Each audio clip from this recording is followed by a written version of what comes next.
Sir Alex, you've always been a great optimist and a great enthusiast. Are you, both in the short term and the long term, are you optimistic about the future of this club? You see, maintaining success at any football club is not a success-ridden certainty, i.e. I always believe that a 4-year cycle is probably the most you can achieve. There's very, very few teams can create that more than that 4-year cycle, i.e. last season we almost did it, we were 1 point short of winning the league.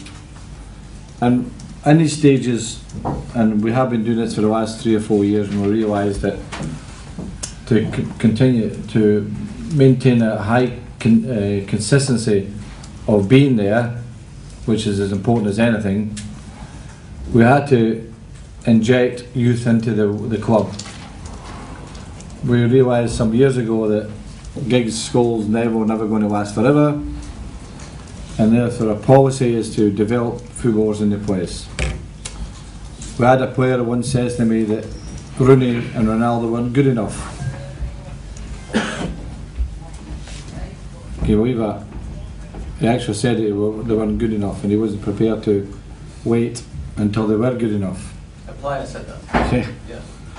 But that's what happens, that's the problem with potential. People don't identify potential, they're very poor at it. I've identified it all my life with young people. I know potential. I know it can be developed, I know how to develop it, and I have faith in it. And young people surprise you when given opportunity. And that's what this club's about. So when you see Manchester United at the moment, with all these young players, 14 or something like that, under 22, you can't see Manchester United 3 years ahead because you're not thinking about that. Right? You're not thinking about that. We will invest for signature players when the time is ready. This summer was not ready, as far as I was concerned. There was no value for me. There was one player, yes, we would have liked to have got it, we chose another club, right? And I don't think I ever wanted to come to England anyway. Some players don't want to leave their country, it's a fact of life. Some players are happy in their own country. Some players are quite happy to leave. And Manchester is always a big attraction for any player. But if they don't want to leave the country, then we just forget about it. So, in terms of the future of Manchester United, there's a lot of things in my favour. History, the respect we have from... If I told you many agents phoned me or emailed my secretary in a week, their player would love to play for us. And I'm not just talking about run-of-the-mill players, I'm talking about players at almost every club in the world. They're amazing, because they still get that fantastic romance and respect from everyone. So, sometimes you look in a field and you see a cow and you think it's a better cow than the one you've got in your own field. It's a fact, right? And it never really works out that way. It's probably the same cow are not as good as your own cow. So that's what to deal with that. Some players like to think it's better world somewhere else.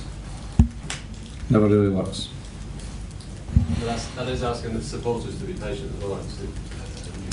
Well, I think they've been, as I said, it's difficult to maintain a cycle more than 4 years all the time. 3 trophies, 3 Premier Leagues in a row is fantastic. If we'd done the 4th, it was a record. But it wants to be 1 point. Now you can look back and say, well, we drew 0-0 at Blackburn, we should have beat this team, we should beat that team. But at the end of the day, we wants to be 1 point. Okay? And we don't like that. We try to do something about it. But we'll be there. We'll be okay. I've got every confidence in that. We have a structure of the club that's good. We have the right staff, the right manager, the right chief executive, brilliant man. There's nothing wrong with Manchester United, not a thing wrong with it. So we'll carry on. Good night. Okay, thank you. Sir Alex, thank you. Good night.